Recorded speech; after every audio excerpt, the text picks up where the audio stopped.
borondate politiko, gure ikastunen burua nazioartera irekitzeko borondate politiko hori bultzatzeko.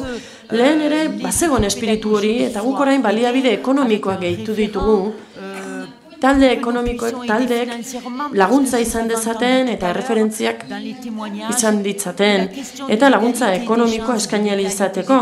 Lehen ikusi dugu, aukera berdintasuna eta eskubide berdintasuna planteatzen zela. Izan ere, elitzateke izango duina, gazte batek adibidez 3 asteko egonaldi bat egiteko aukera izatea, atzerriko herrialde batean, adibidez, ahalmen profesional gehiago izateko, ofizio jakin batean edo jarduera jakin batean, beraz, elitzateke duina izango hori ukatzea, aukera hori ukatzea, horrek, ez behintzat arrazoi ekonomikoengatik. Ditzen zait denok ados gaudela, diru publiko gutxi dagoela esatean, badakigu oso garai zailak direla, eta guk alor honetan inbertitu egin nahi dugu, modu irekian, hala gure gaztek aukera izango dutelako indar gehiago lortzeko, baita indar pertsonala bera ere. Hortara, beren bizitzan zehar, ahalmen handiagoak, ahalmen hobeak izan izan ditzaten. Badakigu, bizi osoko trebakuntza geroz eta beharrezkoagoa izango dela, ofizio guztietan, lanbide guztietan, eta horremestez, garrantzitsua da, ikaskuntzako une honetan, 18 urtetik 25 bitarteko gaztek, aukera hori baliatu alizatea, oda atzerrira joan alizatea. Horri esker, garatu izango bai dituzte, hainbat eta hainbat ahalmen gehigarri. Bestalde, sare bat egituratu nahi dugu, badugu gutxi gora bera ezarrita, zan ere, lanean dihar dugu dagoeneko, baina gainerako erregioekin ere edukineke nukealako zerbait. Eta erregio mailako plataforma bat izan nahiko genuke, zentro horietako zuzendariek eskuratu dituzten eskumenak nolabait metatzeko eta trukeak egiten jarraitu ahal izateko. Gainera mugikortasun polo bat ere lortu nahi dugu, sortu nahi dugu, eta erreferentzia eta truke horiek profesionalizatu nahi ditugu. Iruditzen zaigu garrantzitsua dela urrunago iristea, gauza serioagoak eta profesionalagoak lortzea. Gainera, hainbat proiektutan ari gara lanean, Europako hainbat bazkiderekin batera, eta harremanak sortzeko bisitak antolatzen ditugu hainbat herrialdetan. Eta iruditzen zaigu, erregioak bere papera bete behar duela, hain zuzen ere buruzagia izan behar duela, Europa mailako, Europan mugikortasuna bultzatzeko, gure ikastunen mugikortasuna bultzatzeko. Horregatik datozen hilabeteotan araudi berri bat bultzatuko dugu, eta araudi horri esker beste modu batera dinamizatuko dugu orain arte egin dugun lan hori, eta ikastunen mugikortasuna landu ahal izango dugu, baina baita ere praktika profesionalen mugikortasuna ahaztu gabe lan eskatzaileak direla, enplegu eskatzaileak direla, eta horientzat ere garrantzitsua dela ahalmen berri batzuk eskuratzeko aukera izatea. Gainera, osasungintzako eta gizarte alorreko sektorea ere ikusten dugu truke asko gertatzen direla sektore horietan, sektore horietan gauza asko igarotzen direlako herrialde batetik bestera. Eta gainera, diplomak errekonozitzeko edo aitortzeko lan egin nahi dugu, hartara Europan homologatu ahal izateko herrialde desberdinen artean, orain arte egin dugun lan dena guztia, iruditzen zait horrekin bide erdia edo egin dugula, baina beste erdia gelditzen zaigula, eta hori da zuzen ere errekonozimendua, aitorpena, ez bakarrik diplomena, baizik eta enpresariena ere bai, zeren eta... Cette expérience menée, ou ces diverses expériences menées dans, on va dire, l'immersion dans une entreprise en ne connaissant pas ni la langue, ni le milieu, etc. C'est donc un challenge que le jeune a su relever et il est important qu'il soit reconnu dans le monde professionnel.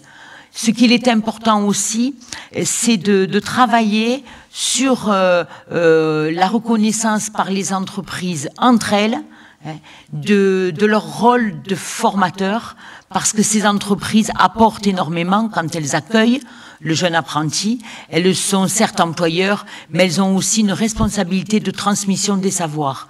Et je crois que quand on aura avancé sur l'homogénéisation des diplômes, des certifications et des reconnaissances, sur la reconnaissance du monde de l'entreprise de ces phénomènes, et également sur l'aspect culturel et l'aspect épanouissement du jeune dans ces échanges européens, on aura gagné ce challenge. Je vous remercie.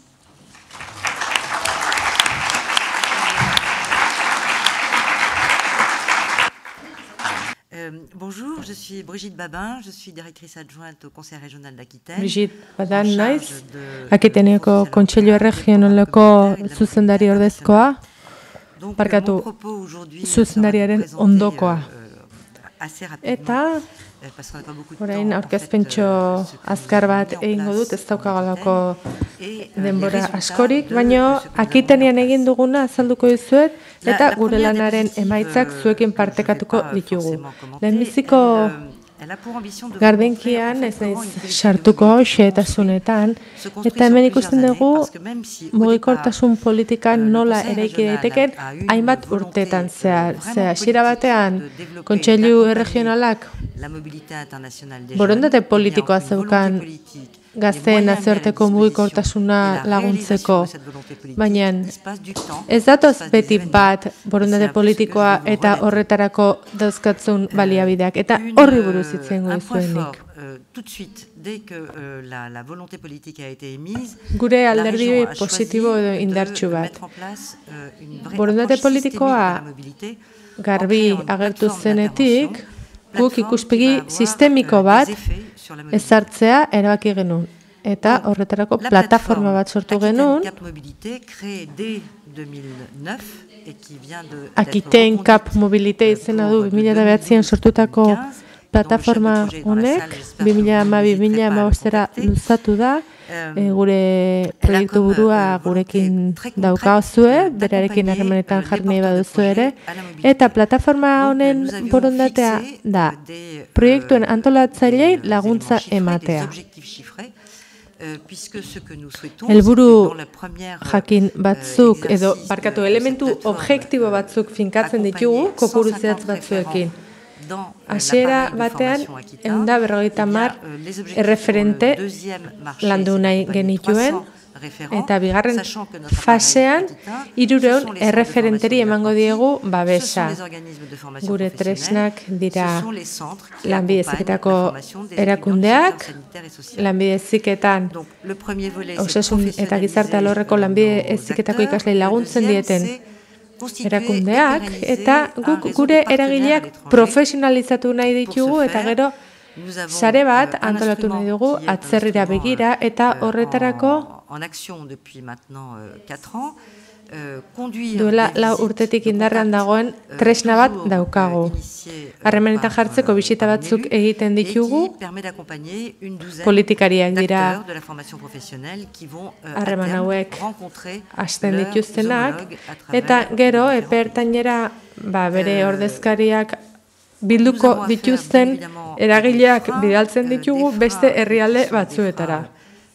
Arazoak eta oztopoak dauzkagu, jakina, era desberdinetako oztopo eta galgak dauzkagu, familia batzuek ez duten nahi gazteak kanpora ateratzerik, baina hezitzaileak ere badauzkagu gurekin, eta guk lagundu egiten diegu gazte hoiei mugikortasunean. Enpresek ere oztopo jartzen dituzte.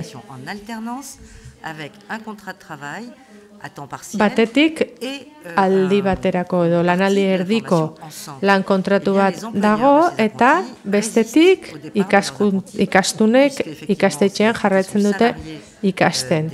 Bi gauza hauek egiten dira aldi berean. Ikasi eta lan egin. Soldatapeko langileak dira persona hauek eta enpresarioek ez duten nahi izaten langile horiek kanpora joaterik mugikortasun saioak egiteko. Eta horri erantzuteko guk 40 ordu pagatzen diegu enpresariei ikastuna zentroan lantokian ez dagoen egun bakoitzeko.